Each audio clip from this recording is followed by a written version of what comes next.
Welcome to our weekly discussion of all things current in California politics. I'm Walt Gray, joined this week by reporter Emily Hoeven, political columnist with the San Francisco Chronicle. Emily, nice to have you back as always to continue our discussions every weekend. So the governor has called for a U.S. constitutional amendment on guns. What are the repercussions of this? And he wants the nation to be like California. Well, I think it's really interesting because he's proposed kind of an unorthodox method of achieving this amendment, which would be calling a constitutional convention of all of the states. And, a certain majority of that, I believe it's 3/4, would have to approve this amendment for it to actually be entered into the U.S. Constitution. And there are actually a very unusual coalition of groups that have kind of come out in opposition to this approach because they feel that by calling a constitutional convention, you could have Republican-led states, start proposing amendments that would, ban abortion or, allow guns or whatever it may be.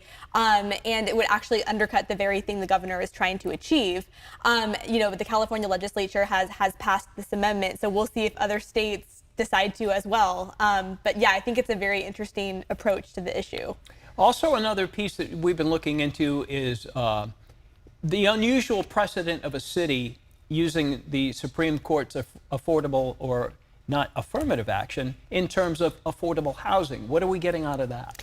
Yeah, I had a column come out recently that was absolutely kind of fascinated by this city, which is La Cañada, Flint Ridge, in Los Angeles County. And what they've done is they have actually used the U.S. Supreme Court ruling overturning affirmative action to challenge affordable housing construction in their city under the state's fair housing laws, which attempt to end, and kind of mitigate previous patterns of segregation. They're saying that fair housing law is unconstitutional because of the affirmative action ruling. Mm-hmm. And so I think what we're going to see is a lot of cities that are trying to avoid building housing that they're required to by the state, turning to these very kind of out there legal arguments, anything that they can find to possibly overturn it. But we have seen some state lawmakers come forward and tell me that they are going to look more closely at the state's fair housing laws and potentially make changes to ensure that it can't be hijacked against its original intent.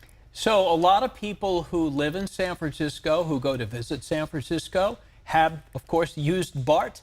Has that not been the case in the recent past? And how will BART get more people back again? That's the conundrum that BART is trying to answer. And they actually are placing a very big bet on these new hardened fare gates that are going to make it harder for people to enter the trains without paying. And I think the unspoken assumption there is that that will prevent, a lot of homeless people that are using substances, people that might have mental health issues, people that are committing crimes from entering the trains. And therefore that will improve rider experience and, want riders to come back. I recently went on a ride-along with some lawmakers and BART's general manager to kind of see what their plan is. And I will say that I think the fare gates will definitely help, but that is far from the only problem that BART has. I mean, the stations where people are, parking and waiting are generally not very safe, not very clean. Within the cars, BART is kind of reluctant to enforce its code of conduct. So you have people in there who are acting aggressively and, nothing's really happening. So we're going to have to see. But BART is wanting a lot of future investments from voters and lawmakers. And so I think whether they can turn things around will be really pivotal for that. Yeah, I'm glad you did the ride along to see for yourself. Okay, Emily Hoeven. Emily, always good to see you. Thanks once again for joining us. If you'd like to reach out to Emily, you can do so at emily.hoeven@sfchronicle.com.